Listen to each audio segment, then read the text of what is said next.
अद्भुत, अकल्पनीय और अविश्वसनीय नई अयोध्या का ये वो नया अध्याय है जहां 500 वर्षों की प्रतीक्षा के बाद भव्य और दिव्य राम मंदिर की प्राण प्रतिष्ठा का सपना साकार हुआ और रामलला विराजमान हुए।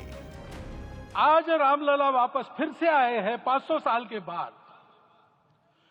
जिनके त्याग, तपस्या, प्रयासों से ये सोने का दिन आज हम देख रहे, सुवर्ण दिवस देख रहे, उनका स्मरण प्राण प्रतिष्ठा के संकल्प में हम लोगों ने कहा, आपने सुना होगा, स्मरण किया।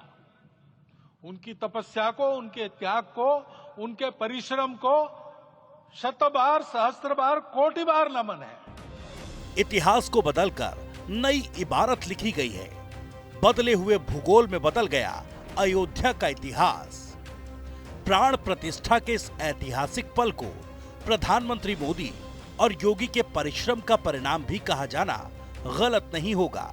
सीएम योगी के लिए भी संकल्प सरीखा था ये राम काज। अंततः वह शुभ अवसर आ ही गया जब कोटि कोटि आस्थावानों के त्याग और तप को पूर्णता प्राप्त हो रही है। आज आत्मा प्रफुल्लित है इस बात से कि मंदिर वही बना है जहां बनाने का संकल्प लिया था। धर्म, संस्कृति के साथ सियासत की धुरी मानी जाने वाली अयोध्या का नया अध्याय सबको आकर्षित करता दिखा। हर कोई इस पल का साक्षी बनने को आतुर था। आस्था के इस आगोश में अयोध्या के साथ ही पूरा देश राम के रंग में रंगा है। वहीं इस प्राण प्रतिष्ठा के इस पल में भी इतनी प्रतीक्षा और पीड़ा पर भगवान से माफी मांगते हुए देश को बधाई दी प्रधानमंत्री मोदी ने।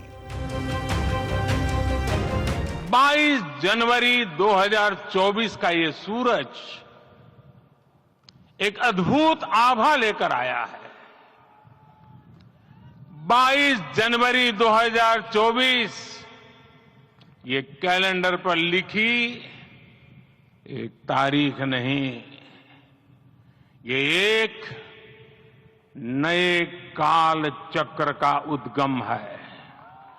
राम काज से राम राष्ट्र और विजय नहीं, विनय के संदेश में देश को नई दिशा देने का भी प्रण किया प्रधानमंत्री मोदी ने। ये मंदिर मात्र एक देव मंदिर नहीं है, ये भारत की दृष्टि का, भारत के दर्शन का, भारत के दिग्दर्शन का मंदिर है। ये राम के रूप में राष्ट्र चेतना का मंदिर है। वहीं अब तक विरोध का झंडा उठाए घूम रहा विपक्ष आज कुछ बदला बदला दिखाई दिया। राहुल गांधी मंदिर दर्शन के लिए मशक्कत करते दिखे तो अखिलेश यादव का भी अलग अंदाज दिखा। हमें उम्मीद है कि समाज और देश जो मर्यादा पुरुषोत्तम जी ने राम राज्य की कल्पना की थी, जहां गरीब दुखी न रहे, नौजवान खुशहाल हो, आगे बढ़े और सब खुश हों, सब प्रसन्न हों, उस रास्ते पर चलेंगे सब। बहरहाल समय की शिलालेख पर अयोध्या में वो नया अध्याय लिखा गया जिसका सदियों से इंतजार था। सदियों तक संघर्ष और सियासत के साए में अस्पर्श रही अयोध्या में भव्य और दिव्य राम मंदिर का सपना साकार हो गया। सवाल ये है कि क्या राम पर अब भी राजनीति का रण सजाएगा विपक्ष?